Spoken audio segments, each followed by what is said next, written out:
it's Sarah, and I'm back with more vlog. I didn't upload a vlog yesterday, but I figured that was alright because I have uploaded multiple vlogs in the course of one day, so ultimately it doesn't really even matter. I'm not sure if it does right now because nobody's watching, but I'm not really doing it for the views, obviously. At this point, the clickbaity titles are just for fun. Nobody was gonna watch a blog of someone, right? So it's a good place to air out what I'm thinking. And honestly, yesterday I was kind of all thought out. I didn't really have thought out. I didn't really have any thoughts, and then today I was really struggling, and I vented to John earlier after something happened, like 2 work-related things happened like in a row that just like really tanked my mood. So I like ranted about that, and I feel better now.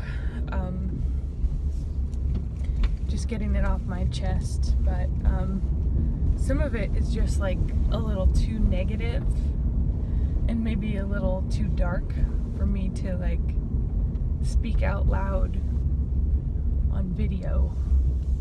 So I know I'm trying to be as honest as I can in these, just kind of like stream of consciousness out loud, but I guess it's kind of that fear of like, I don't know, sharing the dark thoughts and the insecurities with strangers or possibly people I know who find it. Like, obviously I don't want people from work to hear like what I really think about it, even though I'm trying to be a little more honest, you know, with like pushback about some things. I've been as honest as I can in those instances, but there are some things that, like, little things that bother me that I don't say anything about because I don't know if I have like the energy to deal with it. Like, it already takes so much energy out of me, and it's nothing major. Obviously, if it was something major, I'd have to like put a stop in it, but like it's just minor things, and like maybe I will think about it, maybe I will say something, but right now I feel like I can't. Just like my seniority and my, I don't know, I'm so junior, so it doesn't feel great to be junior when you have a master's degree and you think that you can help or that you have some level of expertise to offer, but literally doesn't matter. Just proves to people that you aren't an idiot instead of proving that you have something to offer. Does that make sense? Like, the more I've gone out in the world, it seems like my degree is just proof that I'm not an idiot, instead of proof that I can do more. Does anyone else feel that way? So that's always kind of a bummer, but I don't know, maybe it's just the field I'm in, but I was having a conversation with my LMP today about ego and things like that, and just like the ego of some people. Like, maybe no one wants to work with me or listen to me because if they took my opinion, someone who's barely been in the field, someone who's significantly younger and has way less work experience comparatively, to take my opinion would be on some level admitting to yourself that, you know, your answer or your strategy or your thoughts are, you know, maybe not as efficient as someone who's like you perceive to be less than you. So no, nobody wants to listen to me. So I don't take it personally at this point, but like, what I get the master's degree for, you know? Nobody cares. Bummer. Well, maybe I'm being a little too whiny about, I got a master's degree and no one cares. I shouldn't have done it for, you know, these other reasons, but I don't know what I was expecting. I don't know what I was expecting. I've been through school a few times now, and I'm doing it for me because I like it, not really to forward my professional career. It just seems like it's kind of a given to do well in school and then do well in your professional life. And I just haven't seen that play out for me. So maybe that's just me. John's had a ton of success, but we're talking about how, like, integrity, having integrity in your work, like being honest, being ethical, it like cuts you back.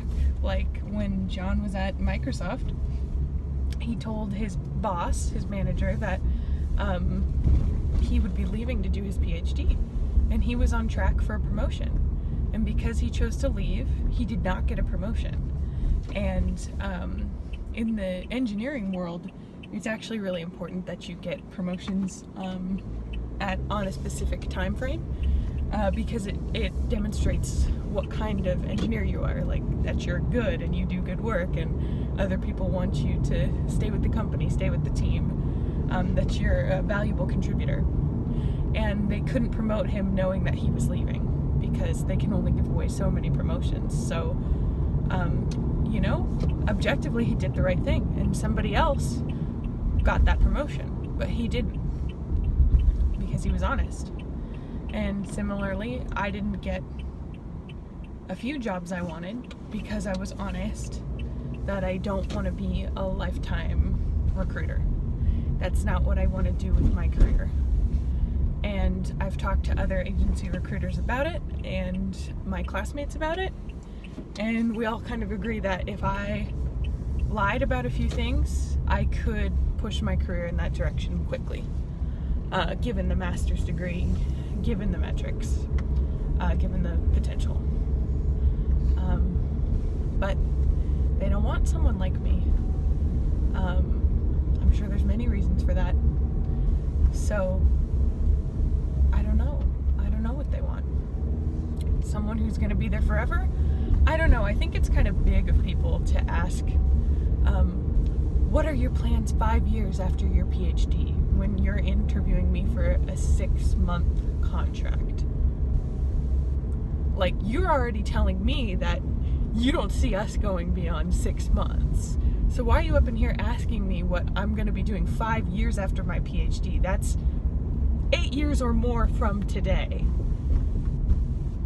Do you really think that I'm going to sign on to a 6-month contract being like, yeah, this is where I'm going to be for the next 8 years of my life? And y'all can't even be bothered for feedback.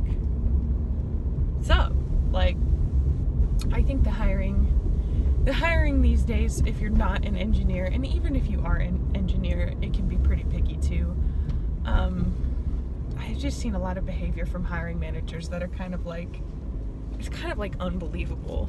It's like, do you even want to hire someone? Like, what? Are you just doing this for fun? Are you just like having us spin our wheels for the heck of it? Like, it's not a priority, even when people say it's a priority. And from a business perspective, it sure as shit is a priority, because if you don't have people in jobs doing the work, who is doing the work?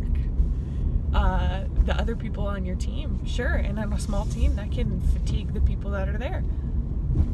Or maybe you have to take a look at your culture. I don't know.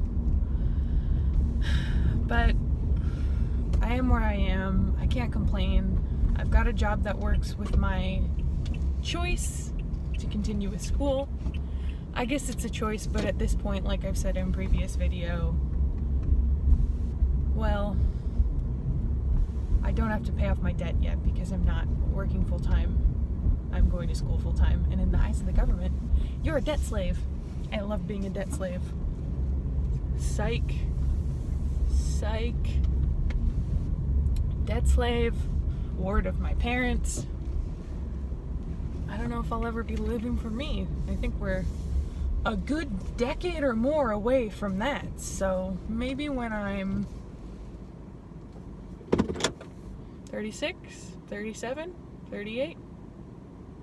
And then what am I going to do? Have children? So I may go through my entire life literally never living for me. Yeah, dark.